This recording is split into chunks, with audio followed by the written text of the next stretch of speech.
नमस्कार, आप देख रहे हैं आरएडी न्यूज़। मैं हूं योगेश चक्रवर्ती। लालू राबड़ी परिवार पर लगातार सीबीआई, आईटी और ईडी के हो रहे छापे का तमाम विपक्षी दल विरोध कर रहे हैं, बीजेपी की आलोचना कर रहे हैं।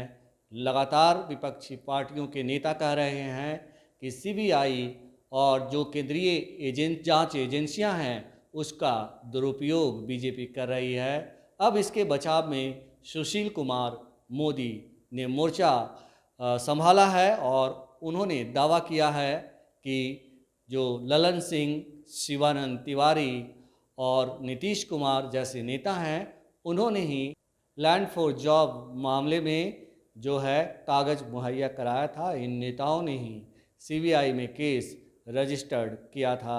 हालांकि उन्होंने ये नहीं बताया कि आखिर जब केस क्लोज कर दिया गया था दो बार, तो तीसरी बार किसके इशारे पर खोला गया।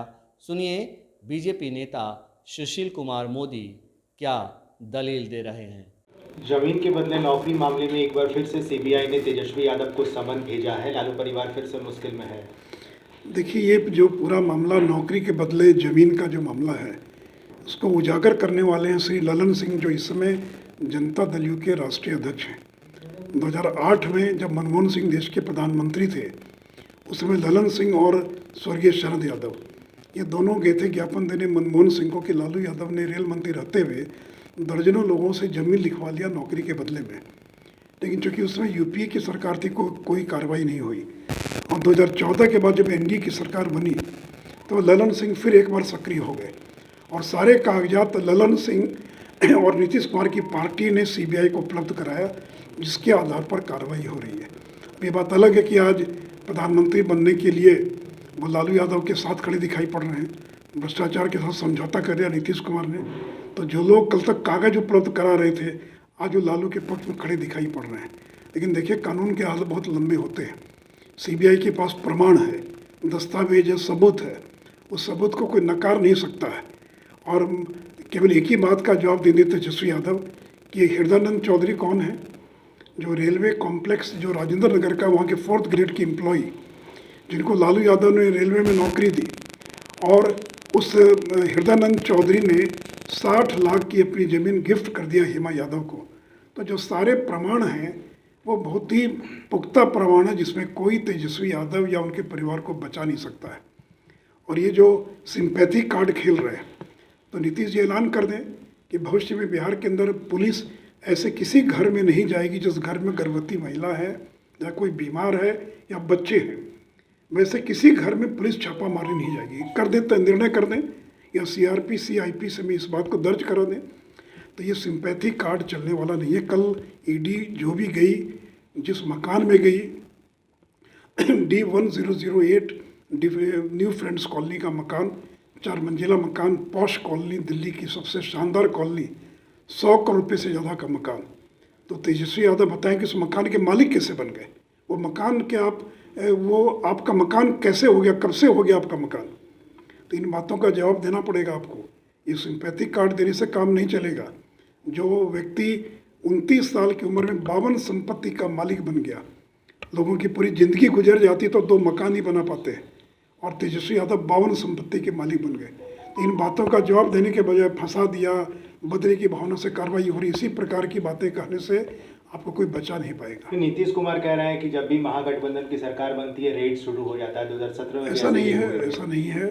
नीतीश जी को मैं याद करा दूं कि लालू यादव पर पहला रेड तब हुआ था जब देश में प्रधानमंत्री देवेगौड़ा थे, जो लालू के समर्थन से चल रहे थे।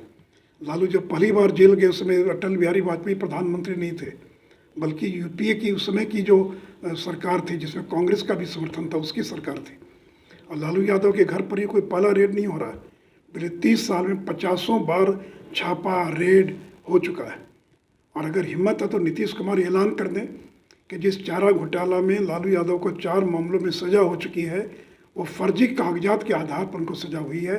इसलिए मैं बिहार की जनता से क्षमा मांगता हूँ कि हम लोगों ने फर्जी कागज सीबीआई को उपलब्ध कराया, जिसका खामियाजा लालू यादव को भुगतना पड़ा, और लालू यादव को 4 मामले में सज़ा हो गई है। हिम्मत तो ललन सिंह ऐलान कर दें, तो पहले तो कागज़ उपलब्ध कराइएगा। और अब प्रधानमंत्री बनने का सपना पूरा करने के लिए भ्रष्टाचार के पक्ष में खड़े दिखाई पड़ रहे हैं। आपने सिंपैथी की बात कही, लेकिन कल देर रात लालू प्रसाद यादव ने सोशल मीडिया पे एक पोस्ट किया जिसमें उन्होंने लिखा कि बीजेपी इतने निम्न स्तर पर जाकर हमसे राजनीतिक लड़ाई लड़ेगी। इसलिए मैंने कहा ना कि नीतीश कुमार ऐलान कर दें कि भविष्य में बिहार के अंदर बिहार की पुलिस किसी भी ऐसे घर में छापामारी नहीं करेगी जिस घर के अंदर बच्चे होंगे, औरतें होंगी, कोई गर्भवती महिला होगी, उस घर में पुलिस नहीं जाएगी। कर दें ऐलान, ऐसा कोई नियम है क्या? और पुलिस गई थी, उनसे पूछताछ करें, उनकी पत्नी से थोड़ी पूछताछ करने गई थी। तो ये झूठ सच बात बोलकर जब कुर्नी का भी बाई इलेक्शन हो रहा था तो उसमें तेजस्वी यादव ने कहा कि पिताजी के किडनी का ट्रांसप्लांट होने वाला है, इसलिए कुर्नी में जिताइए ताकि एक मैसेज दीजिए पॉजिटिव, मेरे पिताजी मुस्कुरा सके। लेकिन जनता इस तरह की भावनात्मक चीज़ों से नहीं आती हैं। आपने गलत किया, बोया पेड़ बबूल का तो आम कहाँ से होए? आपने गलत किया तो उसका परिणाम आपको भुगतना पड़ेगा। और इसलिए आज अगर लालू परिवार की अगर ये दुर्दशा है तो उसके लिए अगर कोई दो व्यक्ति जिम्मेवार हैं तो वह नीतीश कुमार और ललन सिंह। आपने लालू की लीला नाम की किताब भी अपने पास रखी है, क्या है यह किताब? नहीं, ये किताब नहीं है। ये 2017 में मैंने 40 प्रेस कॉन्फ्रेंस करके लालू की संपत्ति का खुलासा किया था, उसी को दस्तावेज के साथ मैंने उस पुस्तक में उसका उल्लेख किया है। और उसी में मैंने हृदयानंद चौधरी और ललन चौधरी का भी उल्लेख किया है, जिस हृदयानंद चौधरी को 3 महीने पहले पुलिस ने गिरफ्तार करके जेल में बंद किया था। तो वही तो एक सवाल है कि एक 4th grade employee Hema Yadav को 60 लाख की ज़मीन दान में देता है। ऐसा तो यहाँ तो बाप बेटे को दान देता ही नहीं है। और एक अननोन व्यक्ति, एक अनजान व्यक्ति जो आपके कारण रेलवे का कर्मचारी बना, वो 60 लाख की ज़मीन दान में देता है। और 2 साल के बाद हेमा यादव, राबड़ी देवी 60 लाख की ज़मीन को 3 करोड़ में बेच देती हैं AK इन्फोसिस्टम प्राइवेट लिमिटेड को, जिसका वो मकान था, जिस मकान में तेजस्वी यादव कल रह रहे थे, जहाँ कल ईडी छापा मारने गई थी। धन्यवाद।